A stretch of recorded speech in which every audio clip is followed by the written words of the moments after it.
Leksjon 1. Treningsmål. Vi dedikerte til å nå treningsmålene våre sammen, enige, vi har dette. Absolutt. Å ha en treningspartner gjør det så mye lettere å holde seg motivert og engasjert. Ja, og vi kan presse hverandre til å nå nye nivåer av kondisjon. Nøyaktig. Å sette spesifikke mål sammen kan hjelpe oss å holde fokus på fremgangen vår. Jeg tror vi bør spore treningsøktene våre og feire milepæler når vi treffer dem.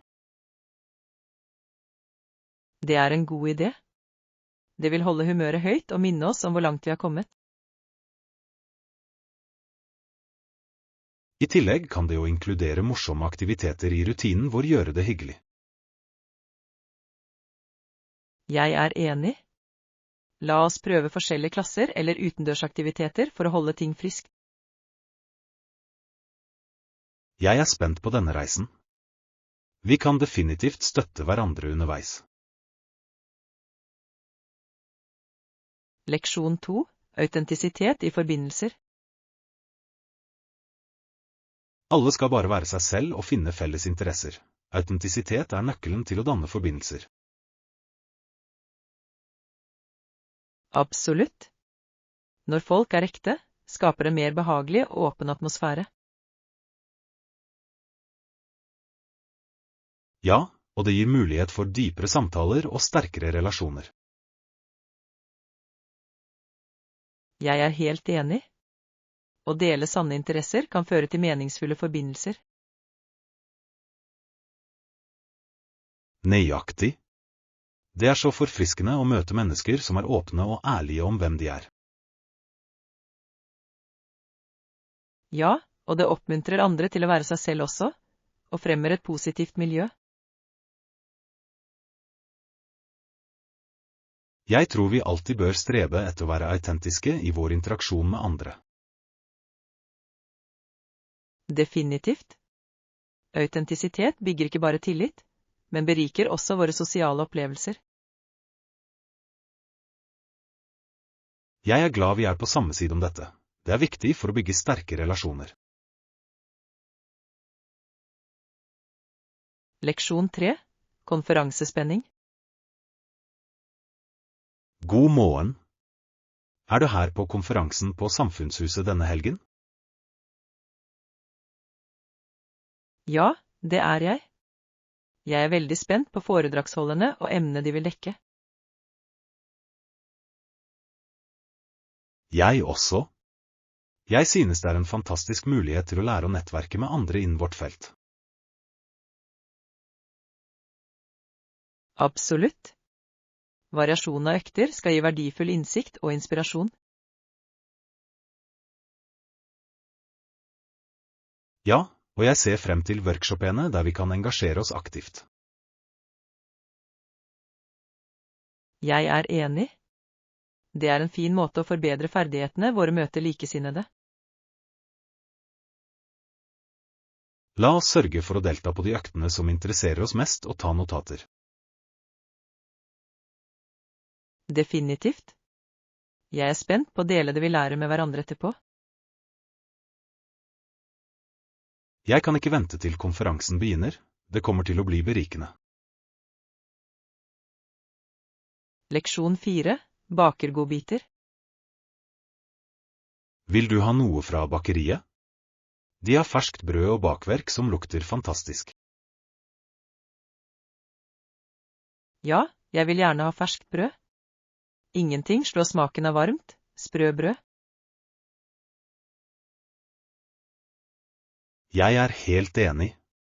Den er perfekt for smørbrød eller bare å nyte med litt smør. Absolutt. Jeg kan også hente et bakverk eller to for en søt godbit senere.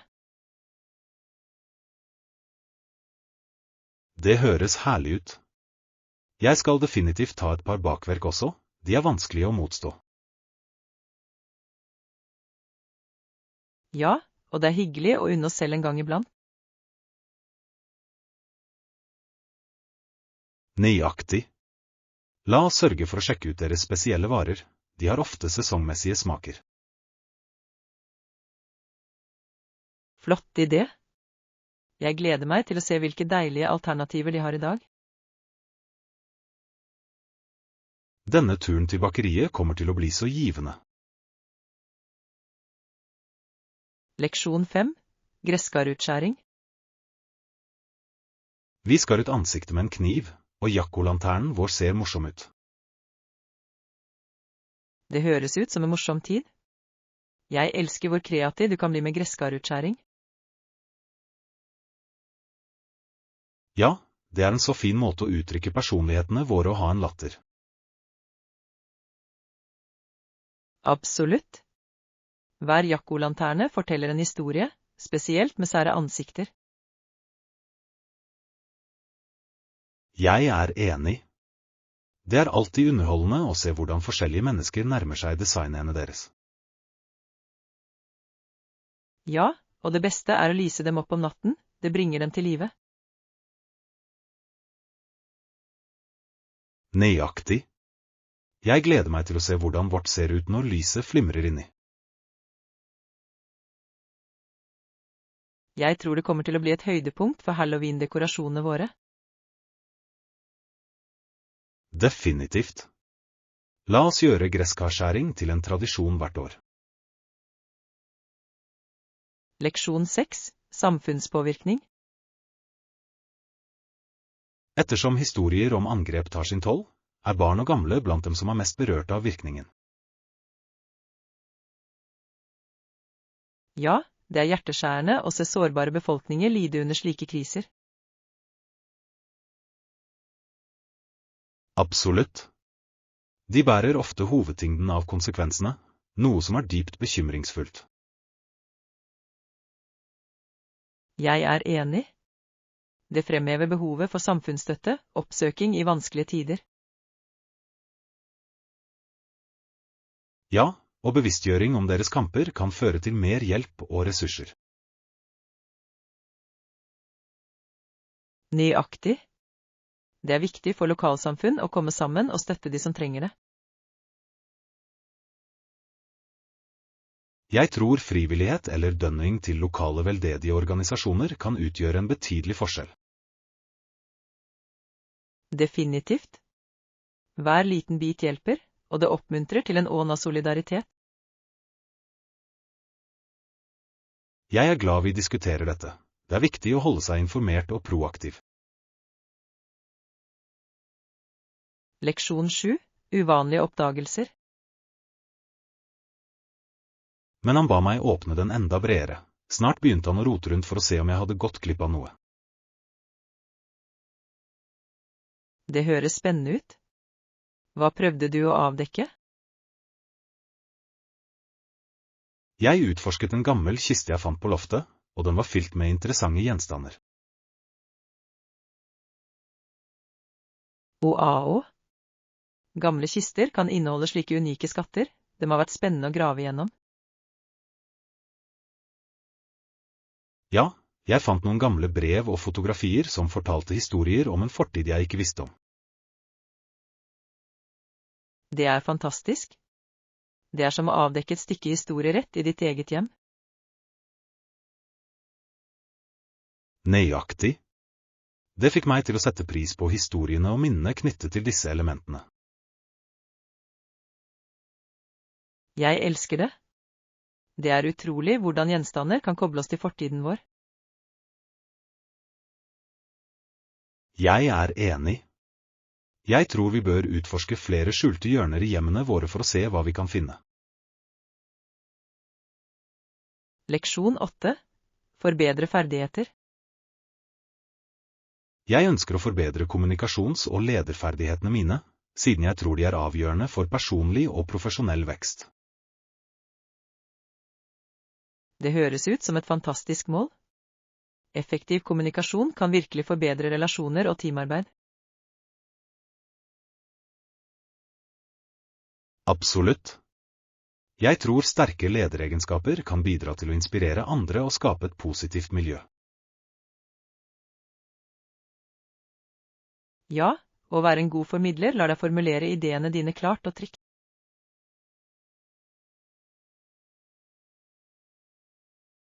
Nøyaktig. Har du vurdert noen spesifikke metoder for å utvikle disse ferdighetene? Jeg har sett på workshops og nettkurs som fokuserer på både kommunikasjon og ledertrening. Det er en god idé. Å delta i gruppediskusjoner eller offentlige talerarrangementer kan også være svært fordelaktig. Jeg er enig. Å øve i virkelige situasjoner kan bygge opp selvtillit og forbedre dine evner. La oss finne noen ressurser sammen. Jeg tror det ville vært motiverende å jobbe med dette som et team. Leksjon 9. Jack-o'-lanterns. På Halloween-kvelden kan man se mange av disse jack-o'-lanternene. Noen av dem er utrolig kreative og unike. Ja, det er fascinerende hvordan folk skjærer dem inn i alle slags morsomme og skumle ansikter. Nøyaktig. Hver og en forteller en historie, og det er utrolig å se de kunstneriske talentene i samfunnet. Jeg er enig. Gløden fra lysene inni bringer dem virkelig til liv i mørket. Ja, og det skaper en så festlig stemning i hele nabolaget. Jeg elsker å delta i utskjæringstradisjonen. Det er alltid en morsom aktivitet med venner og familie. Jeg også. La oss planlegge en gresskarutskjæringskveld i år, slik at vi kan lage noen minneverdige design. Det høres perfekt ut. Jeg gleder meg til å se hvor kreative vi kan bli med jack-o'-lanternene våre. Jeg gleder meg. Det vil være en fin måte å feire Halloween sammen på. Leksjon 10. Prosjektplanlegging. Avtalt. Vi bør også sette av tid til å diskutere neste trinn og tidsfrister for prosjektet vårt. Ja, det er avgjørende å ha en klar plan fremover for å holde oss på sporet. Nøyaktig. Å sette tidsfrister vil hjelpe oss å administrere tiden vår effektivt og sikre fremgang. Jeg er enig. Det gir også en følelse av ansvarlighet for hvert teammedlem. Ja, og å bryte ned prosjektet i mindre oppgaver kan få det til å føles mer håndterbart. Det er en god idé. Det gjør at vi kan feire små seire underveis. Absolutt. La oss skissere oppgavene og tildele ansvar for å gjøre prosessen jevnere.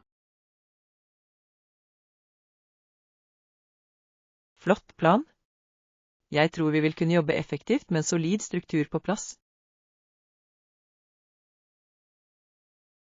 Jeg er sikker på at med klare mål vil vi nå målene våre på en vellykket måte.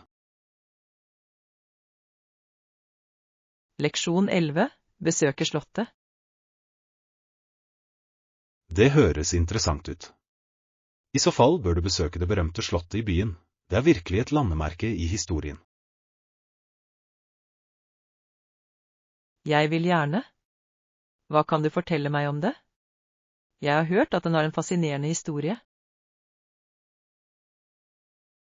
Absolutt. Slottet dateres tilbake flere århundrer og er kjent for sin fantastiske arkitektur og vakre hager. Det høres fantastisk ut. Jeg kan forestille meg hvor fantastisk utsikten må være fra toppen. Ja, panoramautsikten over området rundt er spektakulær, spesielt ved solnedgang. Jeg gleder meg til å se den. Er det gødede turer tilgjengelig? Ja, de tilbyr gødede turer som gir innsikt i slottets historie og legender. Det høres perfekt ut. Jeg elsker å lære om historiene bak historiske steder. La oss lage en plan for å besøke snart. Jeg tror du vil like å utforske det. Leksjon 12. Forbedre kollektivtransport. Jeg tror å forbedre kollektivtransporten til og inne i byene er avgjørende for å øke mobiliteten. Jeg er helt enig. Effektiv kollektivtransport kan utgjøre en betydelig forskjell for å redusere trafikkbelastningen. Ja, og det oppfordrer flere til å bruke offentlig transport i stedet for å stole kun på bil. Nøyaktig. Når transittsystemer er pålitelige og tilgjengelige, vil sannsynligvis flere dra nytte av dem. Og det kan bidra til å redusere karbonutslipp, og bidra til et sunnere miljø. Ja, bærekraft er en nøkkelfaktor i byplanlegging i disse dager. Har du sett noen gode eksempler på dette? Jeg har. Noen byer integrerer sykkelfelt med offentlig transport, noe som gjør det lettere for folk å bytte mellom moduser. Det er en god idé. Det fremmer en mer aktiv livsstil og reduserer avhengigheten av kjøretøy. Absolutt. La oss fortsette å gå inn for forbedringer av offentlig transport i samfunnet vårt. Leksjon 13. Quebec franske kultur. Quebec fortsatte å snakke fransk og opprettholde sin franske kultur, som er så unik i Nord-Amerika. Ja, det er fascinerende hvordan de har bevart språket og tradisjonene sine til tross for at de er omgitt av engelsktalende regioner. Nøyaktig. Det skaper en så rik kulturell billedvev som skiller Quebec fra andre provinser. Jeg elsker det. Festivalene som feirer fransk kultur må være utrolige, oppleve førstehånds. Det er de virkelig. Arrangementer som Carnaval de Quebec viser pulsen til quebecois-kultur. Jeg vil gjerne være med på en. Det er en fin måte å fordype seg i de lokale skikkene. Definitivt. I tillegg gjenspeiler maten, musikken og kunsten den unike blandingen av påvirkninger i regionen. Ja, og det er viktig å feire og hedre den arven. Jeg er enig. La oss planlegge en tur til Quebec for å utforske og nyte den rike kulturen sammen. Leksjon 14. Tapt lommebokopplevelse. Det er heldig.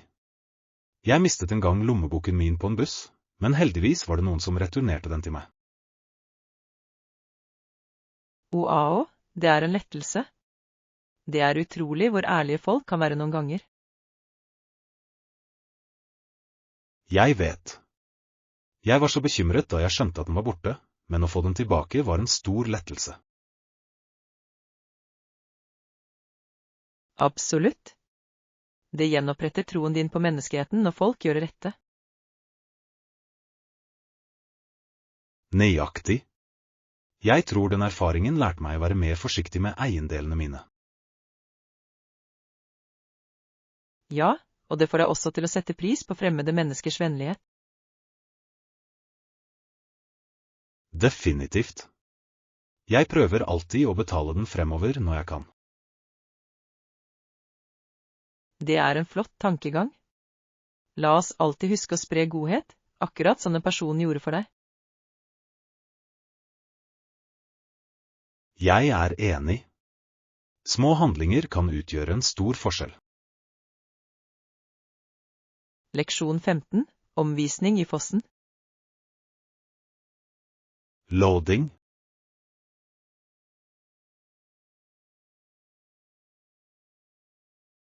Det høres fantastisk ut.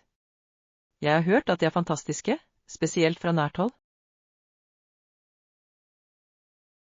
Ja, lyden av vannet som raser ned er fascinerende, og utsikten er bare utrolig.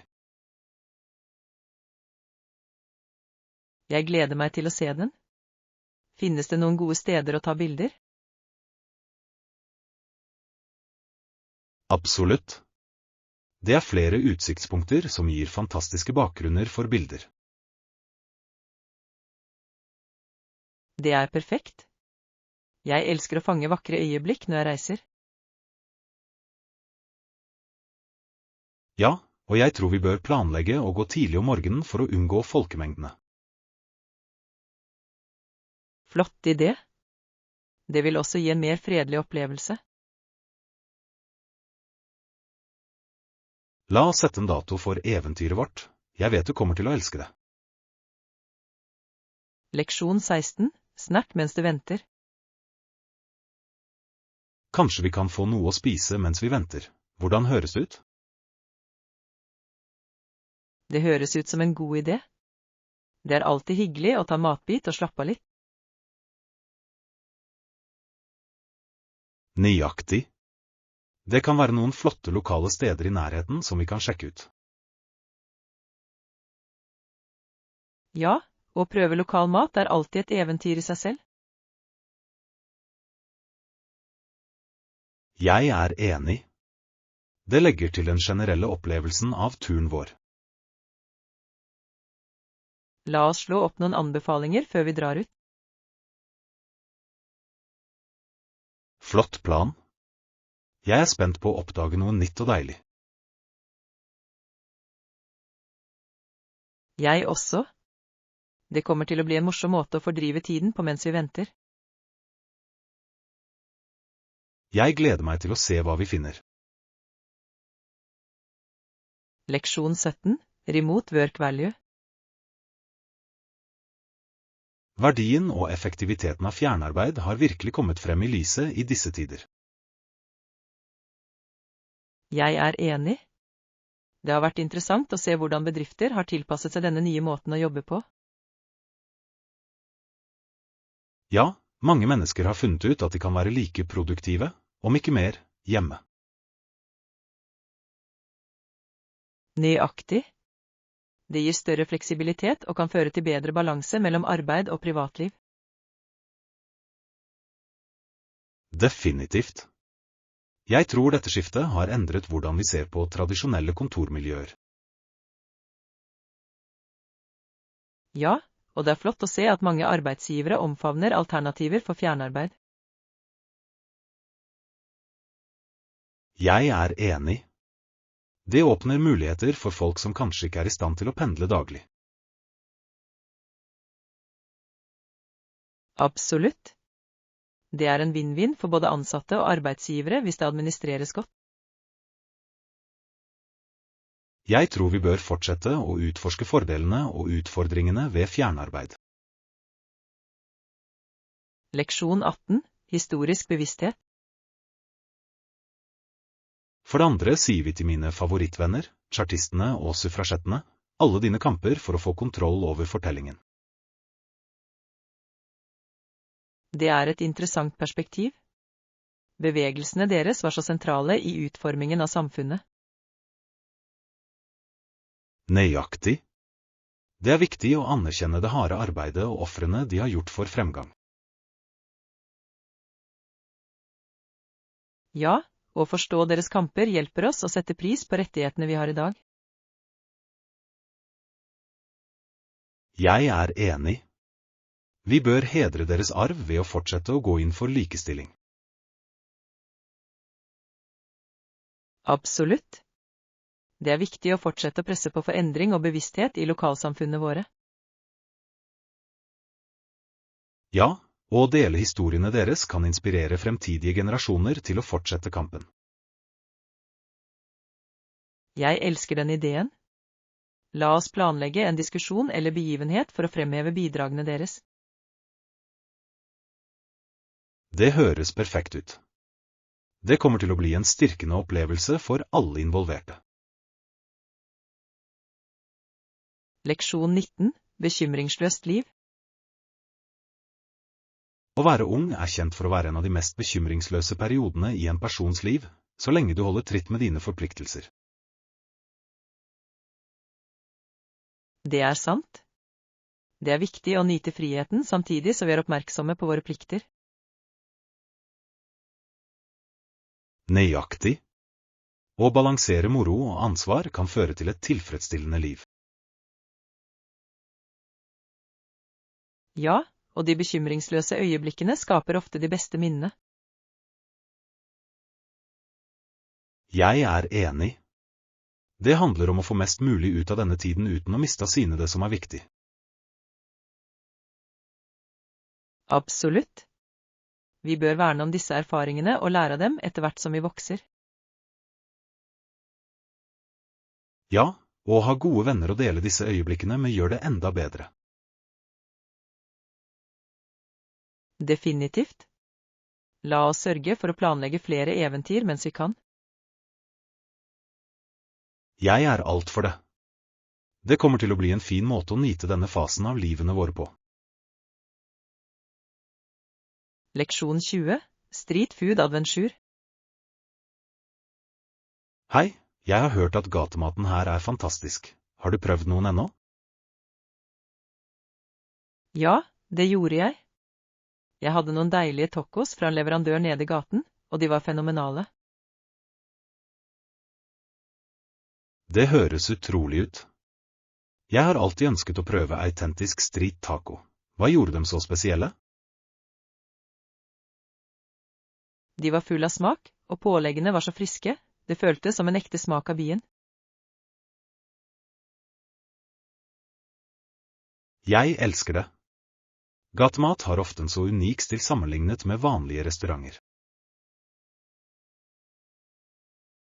Nøyaktig.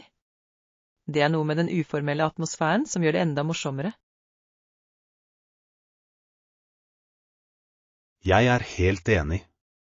La oss gjøre det til et poeng å utforske flere gatematalternativer mens vi er her. Definitivt. Jeg gleder meg til å se hvilke andre kulinariske herligheter vi kan oppdage. Det kommer til å bli et morsomt eventyr, og jeg gleder meg til å smake på alt. Leksjon 21. Undervisningsbelønninger. Jeg har ikke så mange elever, ikke så mange som jeg pleide å ha, men jeg synes likevel det er veldig givende å undervise. Det er virkelig beundringsverdig. Undervisning er et så viktig og virkningsfullt yrke, uavhengig av antall studenter. Absolutt. Hver elev kommer med sitt unike perspektiv, og det gjør opplevelsen verdt. Ja, og selv en liten klasse kan fremme en tettere forbindelse og mer personlig læring. Nøyaktig. Det lar meg fokusere på deres individuelle behov og hjelpe dem å vokse. Jeg elsker det. Det er fantastisk å se elevenes fremgang, uansett hvor mange det er. Ja, og øyeblikkene når de endelig forstår et konsept gjør det hele verdt. Jeg er helt enig. Disse lyspæreøyeblikkene er det undervisning handler om. La oss feire innvirkningen vi kan ha på elevene våre, uansett størrelsen på klassene våre. Leksjon 22. Hjemmeinnredning. Et rom kan fremstå større og lysere med riktige farger og innredning. Det er smart. Absolutt. Lyse farger kan skape en illusjon av plass, slik at et rom føles åpent og luftig. Ja, og å legge til speil kan forsterke den effekten ved å reflektere lys gjennom hele rommet. Nøyaktig. Jeg elsker hvordan godt plasserte speil kan forvandle et roms atmosfære. Har du tenkt på hvilke farger du vil bruke i ditt eget hjem? Jeg lener meg mot myke pasteller, de skaper et beroligende miljø, tror du ikke? Definitivt. Myke farger gjør at rommet føles koselig og innbydende. Ja, og jeg tror vi også bør vurdere møbelarrangementet for å maksimere plassen. Flott idé. La oss brainstorme noen layout-alternativer for å få mest mulig ut av rommene våre. Leksjon 23, Halloween-besøk. Døren der, som står på verandaen min, er et lite spøkelse og en søt liten heks. Det høres bedårende ut. Jeg elsker hvordan kreative dekorasjoner kan legge til Halloween-ånden.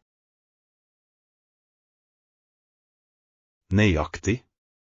Det får hele nabolaget til å føles festlig og innbydende for trikkordteaters. Ja, og det er så gøy å se alle de forskjellige kostymene og dekorasjonene. Har du tenkt på hva du skal kle deg ut som i år? Jeg vurderer å gå som en klassisk heks. Det er enkelt, men alltid en hit.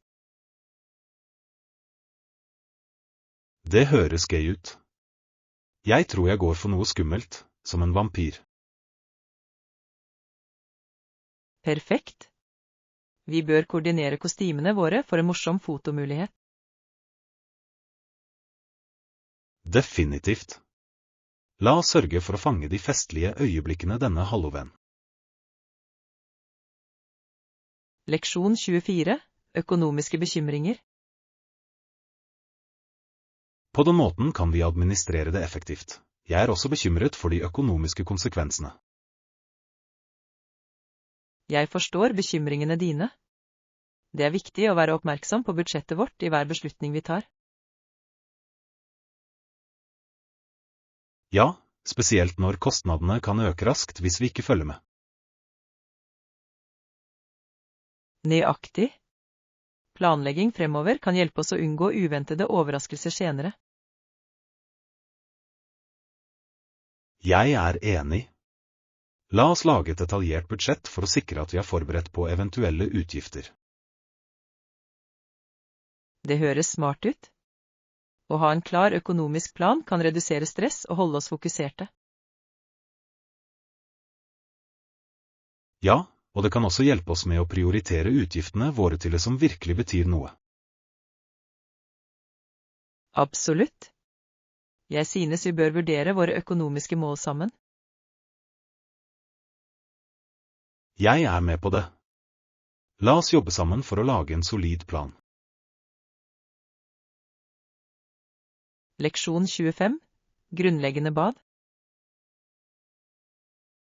På badet har vi andre ting også.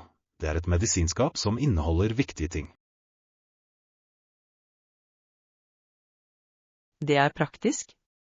Å ha en bestemt plass for disse gjenstandene kan bidra til å holde ting organisert.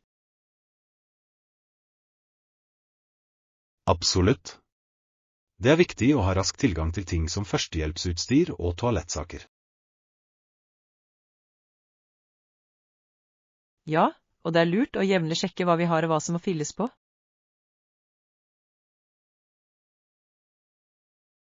Jeg er enig. Å holde skapet ryddig kan forhindre rot på badet. Definitivt. Det kan også hjelpe oss å unngå å kjøpe duplikater av varer vi allerede har. Ja, og organisering etter kategori kan gjøre det lettere å finne det vi trenger. Flott idé. La oss planlegge en dag for å rydde opp og organisere baderomsutstyret vårt. Jeg gleder meg. En ren plass føles alltid forfriskende. Leksjon 26, motevalg. Jeg har nettopp fått en stripet T-skjorte, glimrende. Nå kan du mikse og matche den med forskjellige antrekk. Det er flott. Stripete skjorter er så allsidige og kan enkelt kles opp eller ned. Absolutt. De kan legge til en morsom touch til både uformelle og semiformelle utseende. Ja, og jeg elsker hvordan de kan kombineres med jeans eller skjørt for et stilig utseende. Nøyaktig. Har du noen spesifikke antrekk i tankene til den nye skjorten din? Jeg tenkte å kombinere den med noen jeans med høy midje, ankelstøvletter for en elegant look. Det høres perfekt ut. Det er en klassisk kombinasjon som aldri går av moten. Ja, og jeg kan ikke vente med å utstyre den med noen statement-smykker. Jeg tror det ville hevet hele antrekket. La oss planlegge en shoppingtur for litt tilbehør. Leksjon 27, balanse mellom arbeid og liv. Mellom jobb og fritid, noen forslag til hvordan man kan balansere begge effektivt? Jeg tror å vurdere å bruke romdeler eller gardiner kan skape forskjellige rom for hver aktivitet. Det er en smart idé. Det vil hjelpe å skille arbeid fra avslapning, noe som gjør det lettere å fokusere. Ja, og det kan også forbedre estetikken til rommet, slik at det føles mer organisert. Nøyaktig. Å ha et dedisert arbeidsområde kan øke produktiviteten samtidig som fritidsområdene holdes komfortable. Jeg er enig. Det er viktig å etablere grenser for å opprettholde en sunn balanse mellom arbeid og privatliv. Ja, og det kan bidra til å forhindre utbrenthet, slik at vi kan lade opp under nedetiden. Definitivt. La oss brainstorme noen kreative måter å forbedre oppholdsrommene våre for bedre balanse. Jeg gleder meg. Det kommer til å bli et givende prosjekt. Leksjon 28, sportsinspirasjon. Borgs karriere var en katalysator for svenske tennisspillere. De som fulgte i hans fotspor holdt ham opp som sin helt. Det er virkelig inspirerende.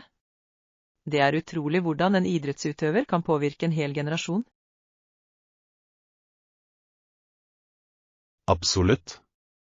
Hans prestasjoner motiverte mange til å satse seriøst på tennis i Sverige. Ja, og det fremhever viktigheten av rollemodeller i idrett og utover.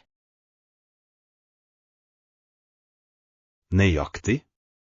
Å se noen lykkes på høyeste nivå kan presse andre til å strebe etter storhet. Jeg er enig. Det er fascinerende å se hvordan arven hans fortsetter å inspirere unge idrettsutøvere i dag. Ja, og det minner oss om kraften til dedikasjon og hardt arbeid for å oppnå drømmene våre. La oss utforske flere historier om idrettsutøvere som har gjort en betydelig innvirkning på sine felt. Jeg er spent på det. Det er så mye å lære av reisene deres.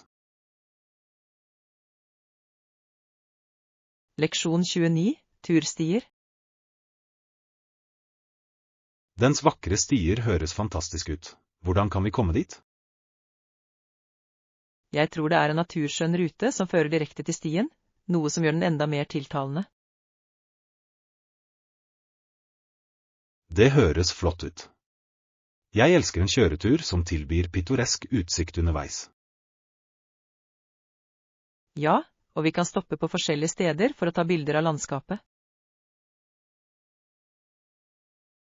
Nøyaktig. Det vil forbedre opplevelsen vår og tillate oss å sette pris på naturens skjønnhet. I tillegg vil gå på disse stiene gi oss en sjanse til å koble fra nyte naturen. Jeg er enig.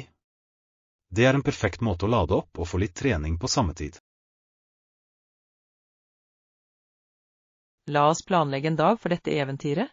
Jeg gleder meg til å utforske disse stiene. Ikke jeg heller. Det kommer til å bli en uforglemmelig opplevelse. Leksjon 30, tilførsel av lausen. Krem? Sikkert. Jeg tar dem opp til rommet ditt med en gang sammen med de andre forsyningene. Det er perfekt. Det er viktig å ha lausen for hånden, spesielt i tørt vær. Absolutt. Det bidrar til å holde huden hydrert og føles frisk. Ja, og jeg elsker hvordan en god lotion kan gjøre en forskjell i komfort. Nøyaktig. Det er de små bekvemmelighetene som i stor grad kan forbedre våre daglige rutiner. Jeg er enig. Å ha alt organisert og lett tilgjengelig gjør livet så mye enklere. Ja, og det er alltid hyggelig å være forberedt på enhver situasjon, spesielt på reise. Definitivt. La oss sørge for at vi har alt vi trenger før vi drar ut. Jeg er på det. Jeg skal samle alle forsyningene slik at vi er fullt forberedt. Leksjon 31, turrefleksjoner. Likte du turen til tross for utfordringene vi møtte med transport? Absolutt. Selv med hikken var opplevelsen fortsatt utrolig givende og minneverdig. Jeg er helt enig. Severdighetene vi så gjorde alle ulemper verdt. Ja, og øyeblikkene vi delte mens vi ventet på transport var faktisk morsomme. Nøyaktig. Det ga oss tid til å chatte og knytte bånd, noe som gjorde at turen føltes mer personlig. Jeg elsker det. Noen ganger er det de uventede øyeblikkene som skaper de beste minnene. Ja. I tillegg var lokalbefolkningen vi møtte så vennlige, noe som ga en spesiell touch til reisen vår. Jeg vet. Deres gjestfrihet fikk oss til å føle oss velkommen og beriket opplevelsen vår. La oss sørge for å planlegge vår neste tur med bedre transportmuligheter i tankene. Leksjon 32, shoppingalternativer. Hva med kjøpesentre i nærheten av nabolaget vårt? De har mange muligheter for shopping. Det høres flott ut. Jeg elsker kjøpesentre som tilbyr en rekke butikker å utforske. Nøyaktig. Vi kan finne alt fra klær til elektronikk, alt på et sted.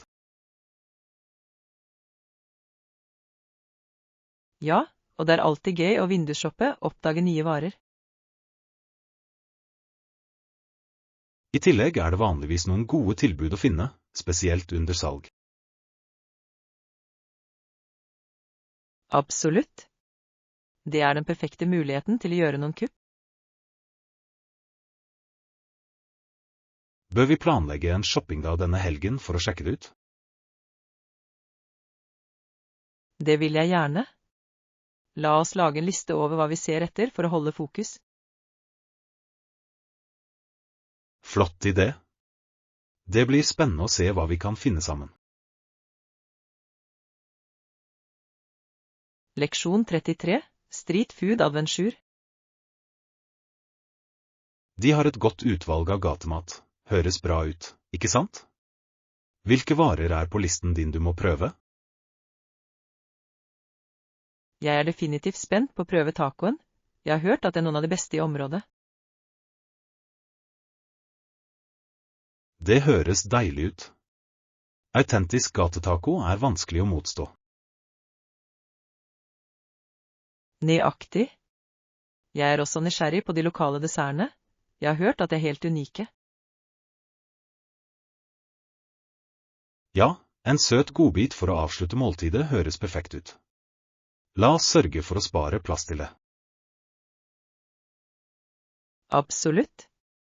Jeg tror å utforske gatematscenen vil være et høydepunkt på turen vår. Jeg er enig. Det er en fin måte å oppleve den lokale kulturen gjennom smakene.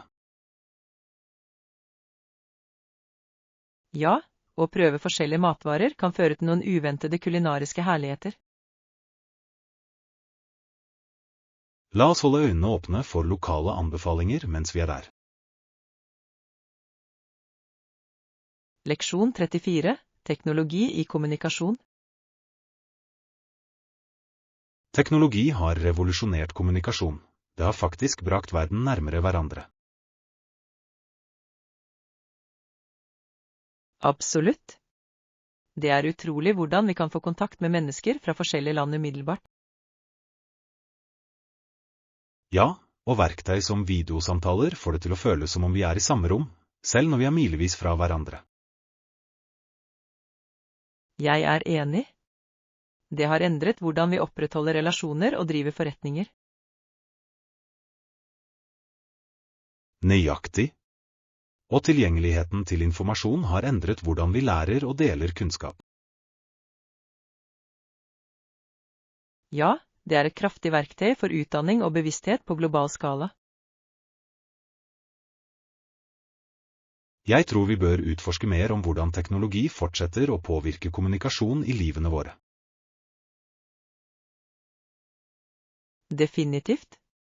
Å forstå effektene kan hjelpe oss å bruke den mer effektivt. Jeg er spent på å dykke videre inn i dette emnet.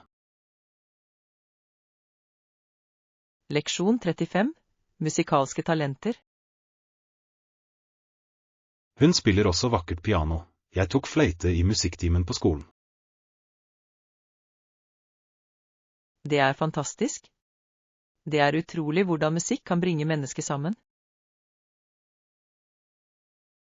Jeg er enig. Å spille instrumenter gir mulighet for slike kreative uttrykk og tilknytning. Ja, og det er flott å se hvor forskjellige musikalske talenter kan være. Nøyaktig. Jeg har alltid likt å spille fløyte, men jeg skulle ønske jeg hadde holdt på med det. Jeg forstår. Det kan være utfordrende å finne tid, men musikk er en så tilfredsstillende hobby. Ja, og jeg synes vi bør vurdere å bli med i en lokal musikkgruppe eller klasse sammen. Det høres ut som en morsom idé. Det ville vært flott å lære å utvikle ferdighetene våre sammen. Jeg gleder meg til å utforske mulighetene. Leksjon 36, turplaner. Fotturen blir spennende. Det er en løype med moderat vanskelighetsgrad, så jeg vil gjerne høre dine tanker. Det høres perfekt ut. Jeg liker en god utfordring, spesielt når naturen er givende. Nøyaktig. I tillegg er det en fin måte å holde seg aktiv og nyte naturen på samme tid. Ja, å være utendørs kan være så forfriskende for sinn og kropp. Jeg er enig. La oss sørge for å pakke nok vann og snacks til eventyret vårt. Absolutt. Å holde seg hydrert og energisk er nøkkelen under fotturer. I tillegg bør vi bruke komfortable sko for å gjøre turen morsommere. Definitivt. Jeg gleder meg til å se utsikten fra toppen, de må være betagende. Jeg kan ikke vente heller. Det kommer til å bli en minneverdig opplevelse. Leksjon 37, hold deg motivert. For å nå målene våre må vi være konsekvent motiverte ved å sette realistiske mål og administrere tiden vår effektivt. Det er en smart tilnærming. Å ha klare, oppnåelige mål kan hjelpe oss å opprettholde fokus. Nøyaktig. Det er viktig å dele våre større mål inn i håndterbare trinn. Ja, og sporing av fremgangen vår kan hjelpe oss å holde oss ansvarlige og oppmuntret. Jeg er enig. Å feire små seire underveis gjør reisen morsommere. Absolutt. Det er en fin måte å holde humøret høyt og holde seg motivert. La oss også støtte hverandre i denne prosessen. Det utgjør en enorm forskjell. Definitivt. Vi kan dele våre utfordringer og suksesser, noe som vil holde oss begge inspirerte. Jeg er spent på hva vi kan oppnå sammen. Leksjon 38. Kulinarisk utforskning. Smaker. Har du noen anbefalinger for å prøve lokalmat? Indisk mat er fantastisk. Jeg er helt enig. Variasjonen av krydder og smaker i indisk mat er virkelig utrolig.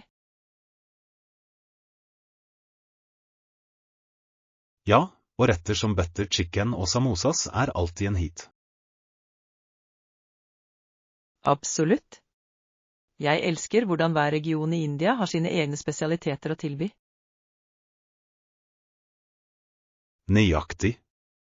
Jeg tror vi bør utforske noen lokale indiske restauranter for å oppdage nye retter. Det høres ut som en flott plan. Jeg vil gjerne prøve noe jeg ikke har hatt før. Ja, og vi kan be personalet om deres anbefalinger for å sikre at vi får den beste opplevelsen. Jeg er spent. Mat er en så viktig del av kulturen, og prøve det lokalt er den beste måten å koble seg på. Jeg gleder meg til å dykke ned i deilig indisk mat med deg. Leksjon 39. Lokalmat. Jeg er spent på å utforske det lokale kjøkkenet under turen vår. Det er en så viktig del av kulturen. Absolutt. Mat kan fortelle oss så mye om et sted og dets tradisjoner. Ja, og å prøve lokale retter er en av de beste måtene å fordype oss i opplevelsen. Jeg er helt enig. Hvert måltid kan bli et nytt eventyr fylt med smaker og historier.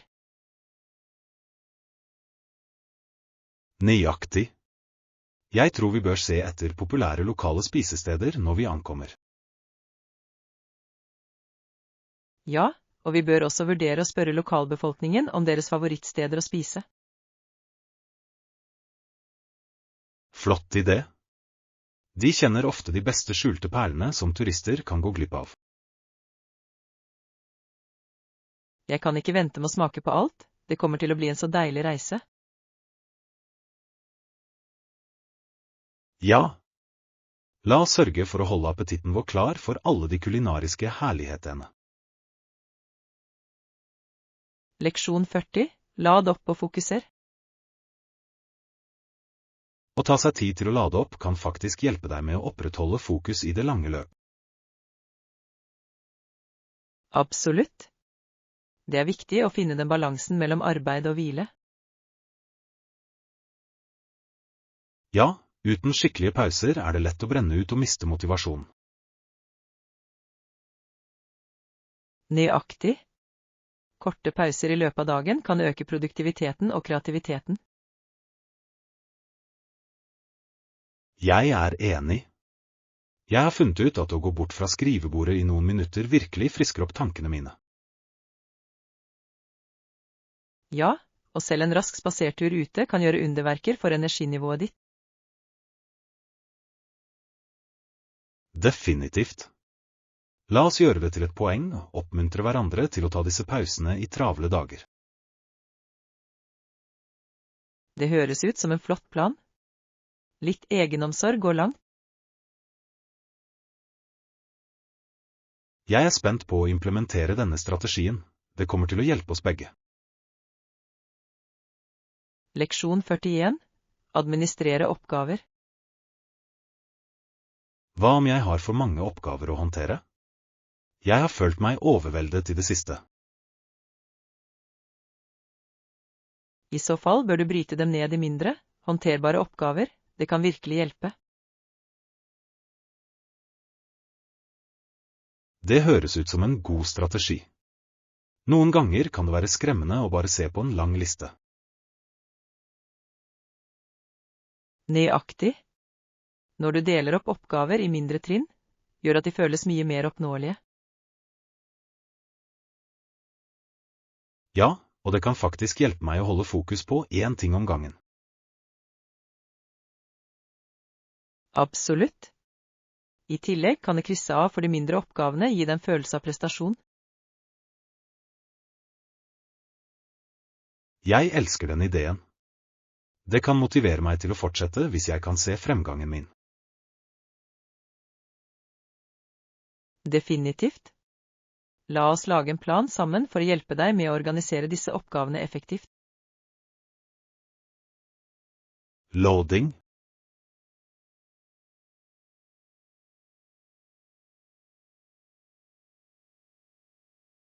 Leksjon 42. Skape en rolig atmosfære. En rolig atmosfære hjemme høres fantastisk ut. Hvordan kan vi begynne å lage det? En flott måte er å rydde opp og organisere plassen. Det kan redusere stress betydelig. Det gir mening. Et rent miljø fører ofte til et klarere sinn også. Ja, og å legge til noen planter kan gi en følelse av ro og tilknytning til naturen.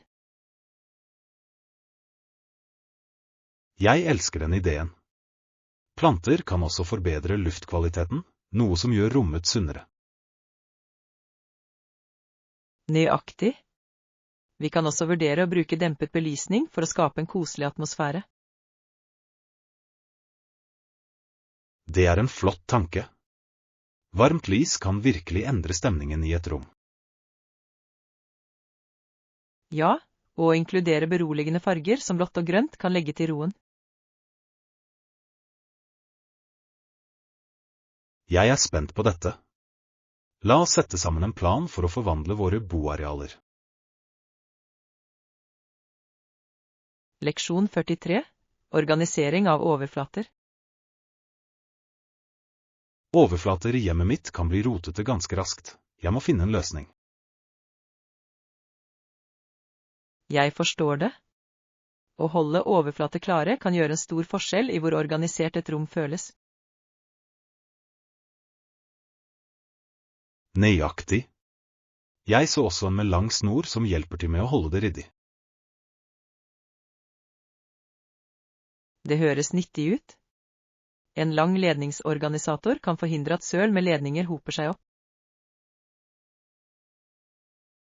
Ja, og det kan også gi en fin touch til arbeidsområdet mitt. Definitivt. Det finnes også stilige brett og kurver som kan hjelpe til med å holde gjenstander inne. Jeg elsker den ideen. Det vil ikke bare organisere, men også forbedre innredningen. Ja.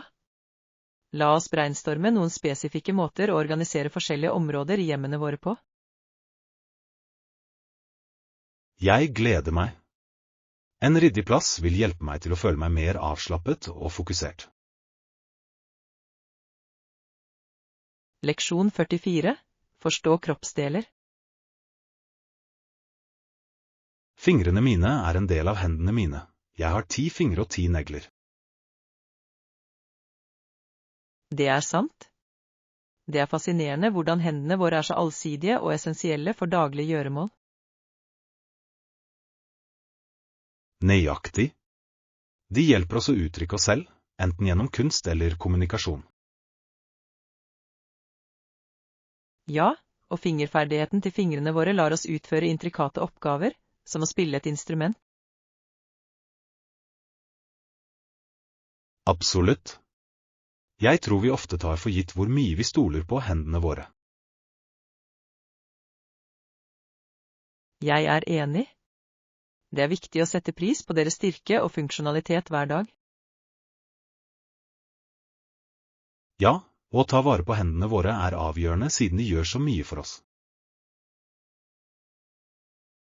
Definitivt. Regelmessig vedlikehold som å fukte og beskytte dem er viktig.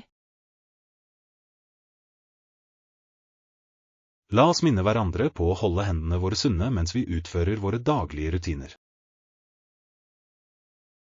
Leksjon 45. Lage mat sammen. Grønnsaker og kjøtt er vanlige valg for et solid måltid, Høres deilig ut. Hvor lenge baker vi den? Vanligvis tar steking av grønnsaker omtrent 25–30 minutter ved høy temperatur, mens kjøtt kan variere. Det er nyttig. Jeg elsker hvordan steking får frem de naturlige smakene i grønnsaker. Ja, og det er så enkelt å tilberede. Bare sleng dem i olivenolje og dine favorittkrydder. Nøyaktig. Jeg synes vi bør velge en blanding av fargerike grønnsaker for en levende rett. Definitivt. Det vil ikke bare smake godt, men se vakkert ut på tallerkenen også. Jeg gleder meg til å lage mat. La oss bestemme de spesifikke oppskriftene vi vil prøve. Flott idé. Det kommer til å bli et morsomt kulinarisk eventyr på kjøkkenet. Jeg gleder meg til å nyte de deilige resultatene sammen med deg. Leksjon 46. Morgentjenester. Om morgenen er det ofte gudstjenester klokken 11, men det kan også være kveldstjenester. Det er interessant. Det er fint å ha alternativer for de som ikke klarer om morgenen. Nøyaktig. De fleste tjenester varer en time, noe som er perfekt for en rask, men meningsfull opplevelse. Ja, og det er en fin måte å starte dagen med litt refleksjon og fellesskap. Jeg er enig. Jeg tror å delta på en morgengudstjeneste kan sette en positiv tone for resten av dagen. Absolutt. La oss planlegge og gå sammen en gang og se hvordan vi føler om det. Det høres ut som en fantastisk idé. Jeg gleder meg til å oppleve det sammen med deg. Jeg også. Det vil være en fin måte å koble sammen og dele den opplevelsen. La oss få det til snart. Leksjon 47. Investeringsbeslutninger. Da må jeg tenke på det. Er det verdt pengene? Noen sier at det er verdt hver krone, spesielt med tanke på fordelene det gir. Det er sant. Hvis det forbedrer livskvaliteten eller produktiviteten vår, kan det være verdt det. Nøyaktig. Det er viktig å veie fordeler og ulemper før du tar en beslutning. Ja, og noen ganger kan det å investere i kvalitet spare penger i det lange løp. Jeg er enig. La oss samle mer informasjon for å ta et informert valg. Flott idé. Å undersøke alternativer kan virkelig bidra til å avklare avgjørelsen vår. Ja, og å diskutere det sammen kan også gi nye perspektiver. Jeg er glad vi har denne samtalen. Det er viktig å vurdere alle vinkler. Leksjon 48. Kulinariske justeringer. Absolutt, vi kan justere det til din smak. Jeg er glad vi kan tilpasse måltidene våre. Stor. Jeg elsker den fleksibiliteten i matlaging. Det gjør opplevelsen morsommere. Ja, og jeg tror det lar alle nyte måltidet etter deres preferanser. Nøyaktig. For eksempel vil jeg foretrekke litt mer krydder i retten min. Ikke noe problem. Vi kan definitivt legge til litt ekstra krydder eller varm saus for å få det opp et hakk. Perfekt. Og jeg vil gjerne legge til noen friske urter for et ekstra lag med smak. Det høres deilig ut. La oss sørge for å ha alle ingrediensene klare før vi begynner å lage mat. Absolutt. Jeg er spent på å lage et måltid så vi begge elsker. Jeg også. Å lage mat sammen kommer til å bli veldig gøy. Leksjon 49, musikalsk arv. Hans kreative geni ble ikke dårligere. I stedet skapte Beethoven mange av sine mest kjente verk senere i livet. Det er fascinerende. Det viser hvordan talent kan skinne gjennom selv under vanskelige omstendigheter. Nøyaktig. Hans evne til å komponere så vakker musikk til tross for hans hørselstap er utrolig inspirerende. Ja, og det fremhever kraften til besluttsomhet og lidenskap for ens håndverk. Jeg er enig. Beethovens arv fortsetter å inspirere musikere over hele verden i dag. Definitivt. Det er utrolig hvordan musikken hans fortsatt resonerer med folk århundrer senere. Ja, og å diskutere livet hans oppmuntrer oss til å sette enda mer pris på kunsten. La oss utforske mer om andre artister som har overvunnet utfordringer for å oppnå storhet. Jeg er spent på det. Det er så mye å lære av historiene deres. Leksjon 50, morgengudstjenester. Jeg synes vi bør be for landet vårt og folket vårt. Det er viktig i tøffe tider. Det er en vakker følelse. Jeg elsker hvordan slike øyeblikk kan bringe fellesskap sammen. Ja, jeg husker Ronald Reagans tale i Normandie. Den la vekt på enhet og håp. Absolutt. Ordene hans ga dyp gjenklang, og minnet oss om verdien av solidaritet. Nøyaktig. I tider med kamp kan det å komme sammen gi styrke og trøst. Jeg er enig. Det er viktig å støtte hverandre og løfte hverandres humør. Ja, og å reflektere over disse øyeblikkene hjelper oss å huske vår felles menneskelighet. La oss holde denne enhetsånd i livet også i våre daglige liv. Jeg er med på det. Sammen kan vi ha en positiv innvirkning. Leksjon 51, undervisningsbelønninger. Jeg har ikke så mange elever, ikke så mange som jeg pleide å ha, men jeg synes likevel det er veldig givende å undervise. Det er virkelig beundringsverdig. Jeg tror at antallet studenter ikke reduserer innvirkningen du har på livene deres. Nøyaktig. Hver elev kommer med sitt unike perspektiv, og selv en liten klasse kan skape dype forbindelser. Ja, og disse forbindelsene kan føre til betydelig gjennombrudd i deres læringserfaringer. Absolutt. Jeg setter pris på de øyeblikkene når en student endelig forstår et vanskelig konsept. Jeg kan tenke meg. Det må føles utrolig givende å se deres vekst og utvikling. Sikkert.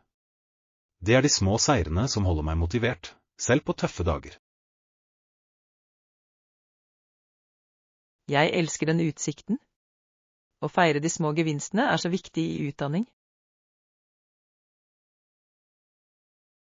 Ja, la oss fortsette å oppmuntre hverandre på våre undervisningsreiser. Det er en tilfredsstillende vei. Leksjon 52, shoppingalternativer. Hva med kjøpesentre i nærheten av nabolaget vårt? De har mange muligheter for shopping.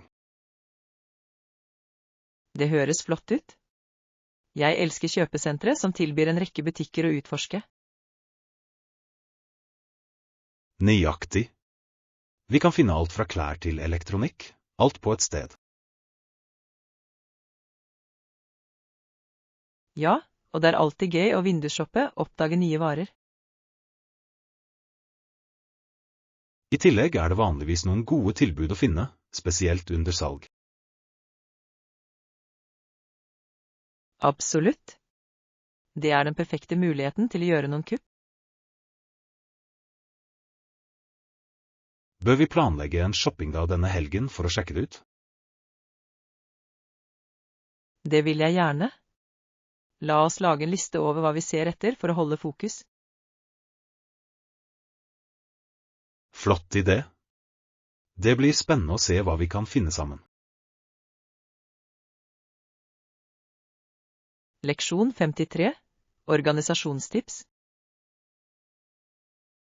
Jeg kan se hvordan organisering av plassen din kan forhindre at rot samler seg i utgangspunktet. Absolutt. Å ha et system på plass gjør det så mye lettere å opprettholde orden. Ja, og regelmessig rydding kan bidra til at ting ikke blir overveldende.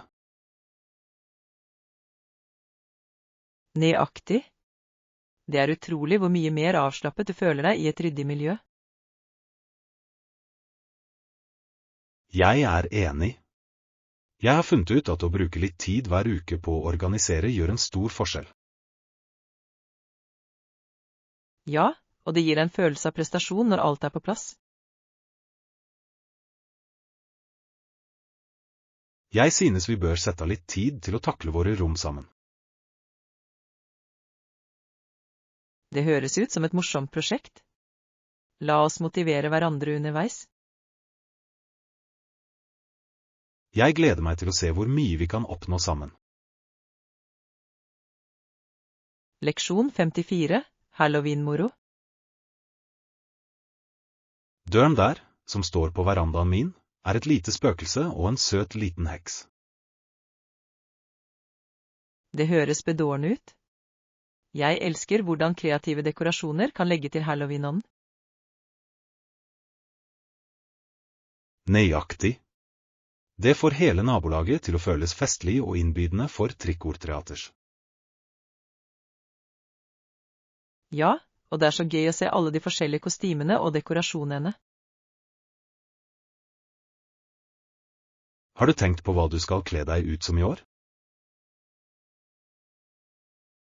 Jeg vurderer å gå som en klassisk heks. Det er enkelt, men alltid en hit. Det høres gøy ut. Jeg tror jeg går for noe skummelt, som en vampyr. Perfekt. Vi bør koordinere kostymene våre for en morsom fotomulighet. Definitivt. La oss sørge for å fange de festlige øyeblikkene denne Halloween. Leksjon 55. Økonomisk planlegging. På den måten kan vi administrere det effektivt. Jeg er også bekymret for de økonomiske konsekvensene. Jeg forstår bekymringene dine. Det er viktig å være oppmerksom på budsjettet vårt i hver beslutning vi tar. Ja, spesielt når kostnadene kan øke raskt hvis vi ikke følger med. Nøyaktig. Planlegging fremover kan hjelpe oss å unngå uventede overraskelser senere. Jeg er enig. La oss lage et detaljert budsjett for å sikre at vi er forberedt på eventuelle utgifter. Det høres smart ut. Å ha en klar økonomisk plan kan redusere stress og holde oss fokuserte. Ja, og det kan også hjelpe oss med å prioritere utgiftene våre til det som virkelig betyr noe. Absolutt. Jeg synes vi bør vurdere våre økonomiske mål sammen. Jeg er med på det. La oss jobbe sammen for å lage en solid plan. Leksjon 56. Grunnleggende bad. På badet har vi andre ting også. Det er et medisinskap som inneholder viktige ting. Det er praktisk. Å ha en bestemt plass for disse gjenstandene kan bidra til å holde ting organisert. Absolutt. Det er viktig å ha rask tilgang til ting som førstehjelpsutstyr og toalettsaker. Ja, og det er lurt å jevnlig sjekke hva vi har og hva som må fylles på.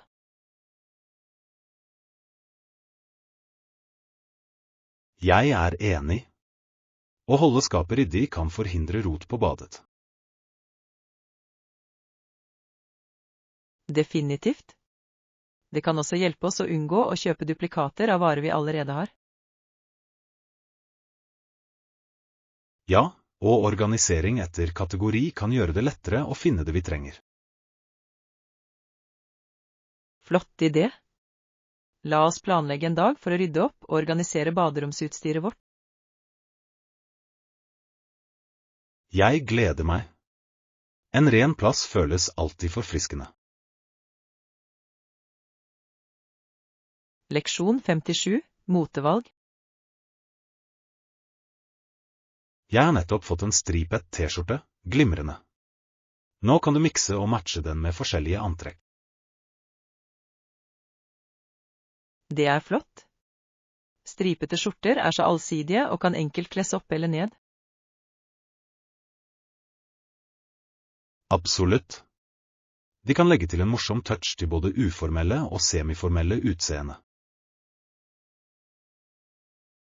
Ja, og jeg elsker hvordan de kan kombineres med jeans eller skjørt for et stilig utseende.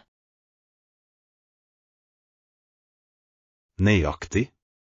Har du noen spesifikke antrekk i tankene til den nye skjorten din? Jeg tenkte å kombinere den med noen jeans med høy midje, ankelstøvletter for en elegant look. Det høres perfekt ut. Det er en klassisk kombinasjon som aldri går av moten. Ja, og jeg kan ikke vente med å utstyre den med noen statement-smykker. Jeg tror det ville hevet hele antrekket. La oss planlegge en shoppingtur for litt tilbehør. Leksjon 58, balanse mellom arbeid og liv. Mellom jobb og fritid, noen forslag til hvordan man kan balansere begge effektivt? Jeg tror å vurdere å bruke romdeler eller gardiner kan skape forskjellige rom for hver aktivitet. Det er en smart idé. Det vil hjelpe å skille arbeid fra avslapning, noe som gjør det lettere å fokusere. Ja, og det kan også forbedre estetikken til rommet, slik at det føles mer organisert. Nøyaktig. Å ha et dedisert arbeidsområde kan øke produktiviteten samtidig som fritidsområdene holdes komfortable. Jeg er enig. Det er viktig å etablere grenser for å opprettholde en sunn balanse mellom arbeid og privatliv. Ja, og det kan bidra til å forhindre utbrenthet, slik at vi kan lade opp under nedetiden. Definitivt. La oss utforske flere måter å skape et harmonisk oppholdsrom på. Jeg gleder meg. Det kommer til å bli et givende prosjekt. Leksjon 59, sportsinspirasjon. Borchs karriere var en katalysator for svenske tennisspillere. De som fulgte i hans fotspor holdt ham opp som sin helt. Det er virkelig inspirerende. Det er utrolig hvordan en idrettsutøver kan påvirke en hel generasjon. Absolutt. Hans prestasjoner motiverte mange til å satse seriøst på tennis i Sverige. Ja, og det fremhever viktigheten av rollemodeller i idrett og utover. Nøyaktig. Å se noen lykkes på høyeste nivå kan presse andre til å strebe etter storhet. Jeg er enig. Det er fascinerende å se hvordan arven hans fortsetter å inspirere unge idrettsutøvere i dag. Ja, og det minner oss om kraften til dedikasjon og hardt arbeid for å oppnå drømmene våre. La oss utforske flere historier om idrettsutøvere som har gjort en betydelig innvirkning på sine felt. Jeg er spent på det. Det er så mye å lære av reisene deres. Leksjon 60. Naturskjønn utsikt. Dens vakre stier høres fantastisk ut. Hvordan kan vi komme dit? Jeg tror det er en naturskjønn rute som fører direkte til stien, noe som gjør den enda mer tiltalende. Det høres flott ut. Jeg elsker en kjøretur som tilbyr pittoresk utsikt underveis. Ja, og vi kan stoppe på forskjellige steder for å ta bilder av landskapet. Nøyaktig. Det vil forbedre opplevelsen vår og tillate oss å sette pris på naturens skjønnhet. Jeg er enig. Å gå på disse stiene vil gi oss en sjanse til å koble fra nyte naturen. Jeg gleder meg til dette eventyret. La oss sørge for å pakke alt vi trenger. Ja, det kommer garantert til å bli en minneverdig opplevelse. Jeg gleder meg til å utforske de vakre stiene.